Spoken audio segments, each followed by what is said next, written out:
Hello everyone, welcome back to learn with Mansi. All India bar exam की हमारी preparation में हम करेंटली कर रहे हैं पीवाईक्यूज और आज हम बात करेंगे लेबर लॉ के बारे में। हम ऑलरेडी अपने चैनल पे 2014 से लेकर 2024 तक के सारे सब्जेक्ट की पीवाईक्यू कर चुके हैं। हम करेंटली डिस्कस कर रहे हैं नवंबर 2025 का पेपर यानी ऑल इंडिया बार एग्जाम 20 जो हुआ था रिसेंटली उसके क्वेश्चन। आज हम बात करेंगे लेबर लॉ के बारे में। ठीक है, this is a little bit about me. Channel पर नए हो तो सब्सक्राइब कर देना एंड लेक्चर हेल्पफुल लगे तो उसे हाइप कर देना।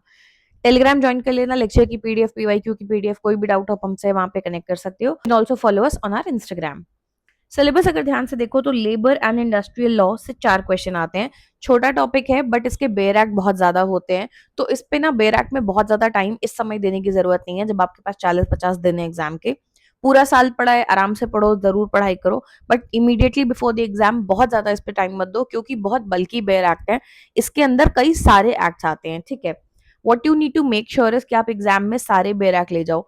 इस साल के पेपर में स्पेशली आप देखोगे ऐसे एक्ट से क्वेश्चन आए जो बच्चे ले ही नहीं गए थे। 4 क्वेश्चन, चारों बहुत इजी, पर दोनों एक्ट ही नहीं थे किसी के पास में। लिटरली लोगों ने क्लास में खड़े होकर पूछा है कि एक भी बच्चे के पास हो।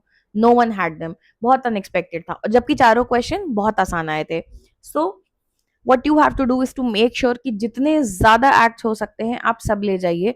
मैक्सिमम कुछ केजीज एक्स्ट्रा वेट ले जाना होगा, but it will always help you in the exam. Question देखते हैं। पहला क्वेश्चन, दो स्टेटमेंट दिए हैं, असर्शन रीजन का क्वेश्चन है। असर्शन देखते हैं। An employee can be deemed to be in continuous service for 1 year only if he has worked for 365 days in the preceding 12 months without any interruption. तो ये payment of gratuity act से related question है और ये बोला है कि continuous service की अगर बात करें तो एक एम्प्लॉय तभी माना जाएगा कि वो कंटिन्यूअस सर्विस में था 1 साल के लिए जब वो 365 डेज लगातार, जो पिछले 12 महीने तो उनमें काम पे आया हो, विदाउट एनी इंटरप्शन। रीजन देखते हैं। Under the payment of gratuity act, continuous service may also include periods of interruption due to sickness, accident, leave, layoff, strike or lockout not caused by employer's fault। तो reason में दिया है कि act के according continuous service में है वो period भी इंक्लूड किया जाएगा जो इंटरप्ट हुआ हो, बीमार हो गए, एक्सीडेंट हो गया, लीव पे थे, ले ऑफ हो गया ऑफिस में, स्ट्राइक या लॉकआउट हुआ जो उस इंसान की इंडिविजुअल प्रॉब्लम नहीं थी। अब इसमें असर्शन रीजन में आपको बताना है कि कौन सा सही बैठता है। Correct answer is D, A is false and R is true. Section 2A जो है एक्ट का क्लियरली बोलता है कि अनइंटरप्टेड सर्विस में ये ब्रेक्स गिने जाएंगे जो है ले ऑफ, स्ट्राइक एक्सेट्रा। ठीक है, तो ए तो फॉल्स हो गया कि 365 डेज कंटिन्यूअस नहीं है। अब इन चारों क्वेश्चन में मैं आपको अप्रोच भी सिखाऊंगी, बहुत ध्यान से सुनना। देखो, आपके पास बेयर एक्ट नहीं है, लेट्स अज्यूम है तो आपने तुरंत आंसर कर लिया। अब नहीं है तो क्या करोगे? पहले तो जब हम इन दोनों स्टेटमेंट को पढ़ते हैं ये एक दूसरे से रिलेटेड दिख ही नहीं रहे। एक कह रहा है कंटिन्यूअस सर्विस मानी जाएगी जब 365 दिन लगातार काम किया है। अगला कह रहा है कि नहीं, इस सर्विस में ये जो छुट्टी उट्टी ले रहे हो ना उसको गिना जाएगा ब्रेक में। तो ये दो बातें कॉन्ट्रडिक्टरी लग रही हैं, ये सेम नहीं लग रही। ये ऑप्शन बिल्कुल नहीं टिक करेंगे, करेक्ट एक्सप्लेनेशन नहीं है। ऑप्शन ए तो हम बिल्कुल भी नहीं मार्क करेंगे। अब बी सी डी में वेरी करता है। ऑब्वियसली थोड़ा बहुत तो हमें जब तक बेरैक नहीं होगा कॉन्फिडेंस नहीं आएगा, बट चलो स्मार्ट गेस कैसे करना है। आपने अपने आसपास लोगों को ऑफिस जाते देखा है या खुद कहीं जाते हो, इतना बेसिक सुना है, पेरेंट्स को देखा है, लगातार 12 महीने काम करने की बात तो कहीं होती ही नहीं है। ऑब्वियसली लीव आपको ऑफिस देता है, सिक लीव होती है और कई तरह की लीव्स अलाउ होती हैं। एक्सीडेंट हो गया, ले ऑफ या स्ट्राइक हो गया, चलो ले ऑफ स्ट्राइक का आइडिया ना हो बट लीव का आइडिया तो होगा कि कितनी सीएल होती है एक्सेट्रा, ये तो ऑफिस ही देता है। तो लगातार 365 दिन अनइंटरप्टेड काम करने की कंडीशन तो सेंस ही नहीं बनाती। ठीक है, ऐसे तो किसी को कभी ग्रेट्युटी नहीं मिलेगी क्योंकि कभी ना एक दिन तो वो गायब हो गई। ठीक है, तो इसलिए ए सुनने में ही गलत लग रहा है। सो मैं ए को तो फॉल्स मान के चलूंगी। अब ए फॉल्स सिर्फ एक ही ऑप्शन में है, ये तो मैं इसी को मार्क करूंगी। ये मेरा स्मार्ट गेस होगा, भले मुझे इसके बारे में बहुत श्योरिटी नहीं है। ऑल्दो इसको पढ़ के भी रीजनिंग सही लग रही है कि हाँ सिक लीव और ये सब नहीं गिनी जाएगी, बट उसके अलावा आपने ऑफिस नहीं छोड़ा है, आप लगातार 12 महीने थे उस ऑफिस में, ये गिना जाएगा। तो कॉमन सेंस यूज करना अगर बेरैक नहीं है पास में। ठीक है, next question. According to payment of gratuity act, same act से दो क्वेश्चन आए थे। Under what circumstance is the completion of 5 years of continuous service not mandatory for payment of gratuity to an employee by his employer. हमसे पूछा है कि act के according कौन सी ऐसी सर्कमस्टांस है जिसमें 5 साल का कंप्लीशन जो है कंटिन्यूअस सर्विस का मैंडेटरी नहीं है ग्रेचुइटी पेमेंट के लिए। Option A, voluntary resignation from the post by the employee, employee ने अपनी मर्जी से खुद रिजाइन कर दिया है। Option B, dismissal of the employee due to misconduct at work, कुछ वर्क प्लेस पे बदतमीजी की है, कुछ मिसकंडक्ट है उस वजह से निकाला गया है। ऑप्शन सी, डेथ और disablement of the employee due to accident और डिजीज, कोई एक्सीडेंट हो जाता है, कोई बीमारी हो जाती है जिस वजह से या तो डेथ हो जाती है या फिर फिजिकली डिसेबल हो गया है। Option D, transfer of the employee to another department within the same organisation, job नहीं चेंज हुई है, सेम ऑर्गेनाइजेशन में डिपार्टमेंट ट्रांसफर हुआ है।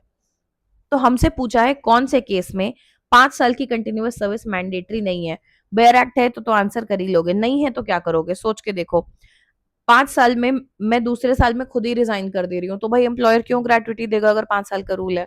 मैंने अपनी मर्जी से जॉब छोड़ी है, तो ये तो नहीं होना चाहिए। डिसमिसल ड्यू टू मिसकंडक्ट, कुछ बदतमीजी की है, कोई ऐसी हरकत की इसलिए निकाले गए हो, तो फिर क्यों 5 साल कंसिडर करेंगे वो तुम्हारे लिए?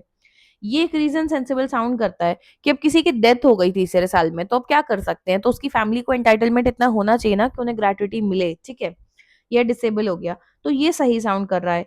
और ट्रांसफर में तो आपने टेक्निकली जॉब तो स्विच की नहीं, आप सेम जॉब में हो, आपका सिर्फ डिपार्टमेंट चेंज हुआ है, ठीक है।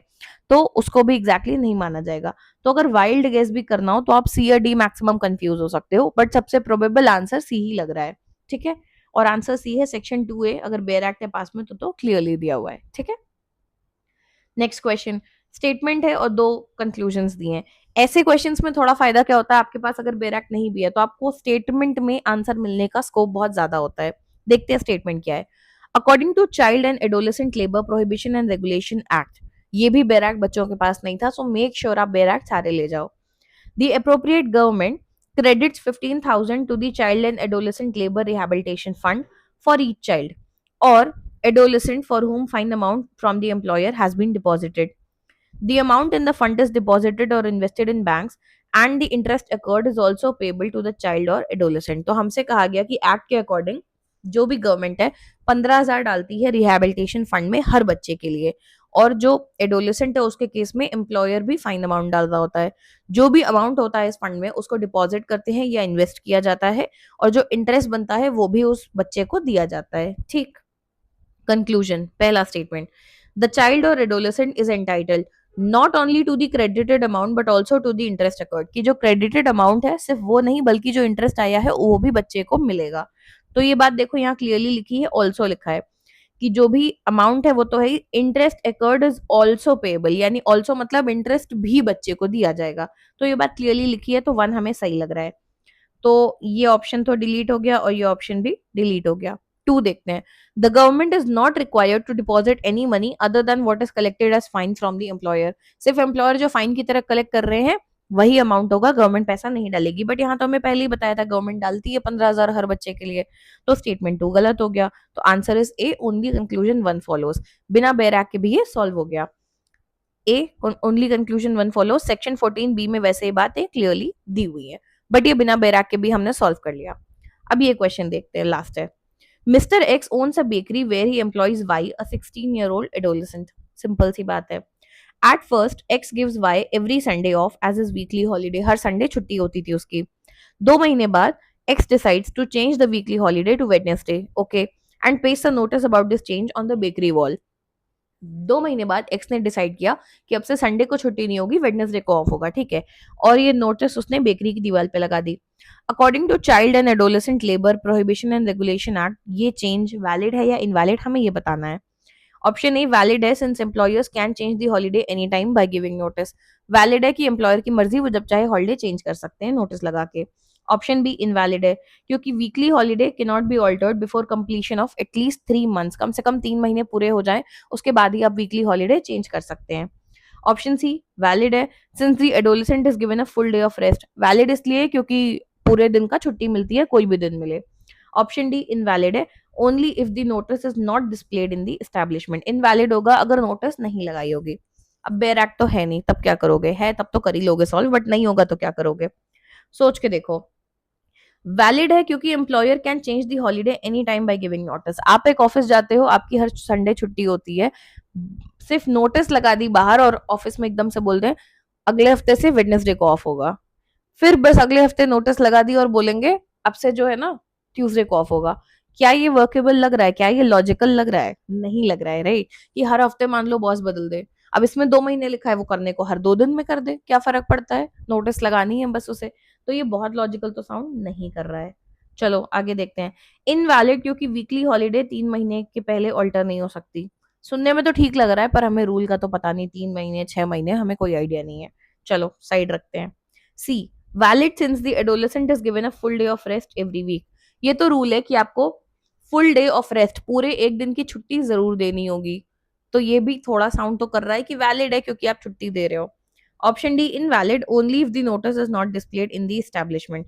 इनवैलिड होगा अगर नोटिस नहीं लगाई है। अब आई एग्री कि पहला ऑप्शन तो मैं एलिमिनेट कर ले रही हूँ, बाकी तीन में कंफ्यूजन रहेगा क्योंकि हमें एग्जैक्ट फैक्ट नहीं पता। तो ये क्वेश्चन है जहां आपको बैराग की जरूरत तो है, बट क्यों मैंने आपको समझाया कि बिना उसके कैसे करोगे अप्रोच।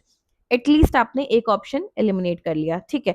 व्हाट हैपेंस इज, अगर आप चार में से एक क्वेश्चन गेस करते हो ना, आपकी प्रोबेबिलिटी होती है 25% की आप सही ऑप्शन मार्क करोगे। पर अगर आप एक भी ऑप्शन एलिमिनेट करते हो ना, आपकी अपनी प्रोबेबिलिटी बढ़ती है, चांसेस बढ़ जाते हैं कि आप सही मार्क करोगे, है ना। तो ये इंपॉर्टेंट है कि हम अपने चांसेस बढ़ाएं। अगर हम दो ऑप्शन एलिमिनेट कर लेते तो हमारे चांसेस 50% हो जाते हैं कि हम सही मार्क कर रहे हैं। So we need to work towards that, okay. So अब इन तीनों में से जो आपको मोस्ट प्रोबेबल लग रहा होगा उस समय आप उसे मार्क करोगे। आंसर बी है, इनवैलिड है क्योंकि 3 महीने के पहले आप ऑल्टर नहीं कर सकते। अब ये बात आप यहाँ से सीख के जाओ, सेक्शन 8 वीकली हॉलीडे, कि आप 3 महीने तक लगातार वो सेम डे आपको रखना होगा, उसके बाद ही आप चेंज कर सकते हो। We are done with the question of labour. 4 question आते हैं, इजी आते हैं mostly, but it's very important कि आपका बेयर एक्ट आपके पास हो, नए लेबर कोड्स आए हैं वो भी लेके जाओ, जितने बेयर एक्ट दिख रहे हैं ले जाओ, कोई नहीं रोकेगा, कोई प्रॉब्लम नहीं होगी, ठीक है। जस्ट मेक श्योर कि वो रूल्स के अकॉर्डिंग हो।